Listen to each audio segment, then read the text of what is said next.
Bonsoir à toutes et bienvenue sur Courage au féminin. Au travers de cet audio, j'aimerais donner un conseil à celles qui veulent se lancer dans l'entrepreneuriat. Moi, je dirais que avant de se lancer dans l'entrepreneuriat, ce qui est important de savoir, c'est il faut d'abord se connaître soi-même. Ton activité que tu veux créer, ton activité entrepreneuriale, c'est un prolongement de toi-même.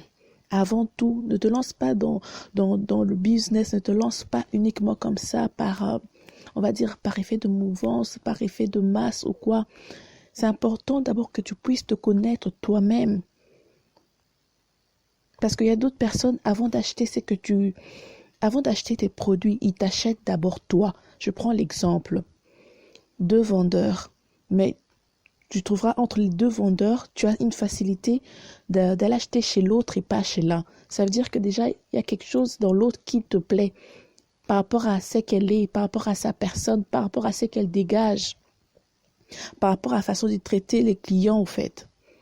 Tu dois d'abord te connaître toi-même avant d'envisager de te lancer dans l'entrepreneuriat. Le fait de se connaître, ça va faire que tu puisses créer une entreprise alignée à ce que tu es, une entreprise alignée à ton identité, à ta personnalité et ainsi garantir le succès dans ton entreprise.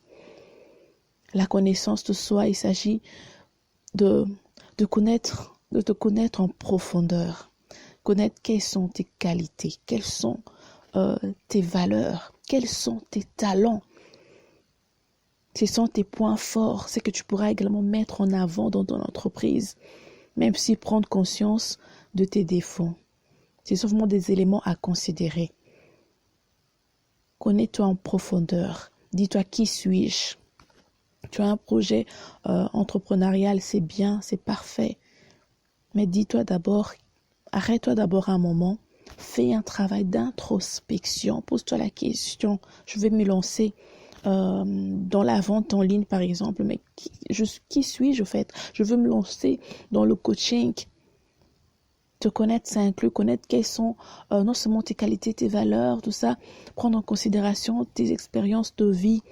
Regarder par rapport à ce que tu as déjà vécu, par rapport à ton parcours. Quelle est la plus-value que tu peux apporter aux autres? Quelle est cette catégorie des personnes que tu peux maintenant aider avec le bagage que tu as, avec l'expérience que tu as? C'est important de faire un travail sur soi, de s'arrêter un minimum, de se poser les bonnes questions afin de connaître qui tu es réellement avant de te lancer dans l'entrepreneuriat. Ton entreprise, c'est le prolongement de ta personne. N'oubliez pas ceci. C'est vraiment un conseil que je donne aux jeunes femmes qui veulent se lancer dans l'entrepreneuriat. C'est important, important, important. Je dis même que c'est le point de départ. Avant de te lancer dans le business plan, avant de faire des études de marché ou tout ce qu'on te dira, moi, c'est le premier conseil que je dirais. C'est le premier travail que je demanderais à faire. Faire un travail d'introspection, pouvoir te connaître en profondeur. Qui es-tu? Quelles sont tes motivations profondes? Quel est ce rêve qu'il y a dans ton cœur? Pose-toi les bonnes questions. Pourquoi je m'intéresse à telle ou telle activité? C'est important. C'est important. Que Dieu vous bénisse. On se retrouve très prochainement.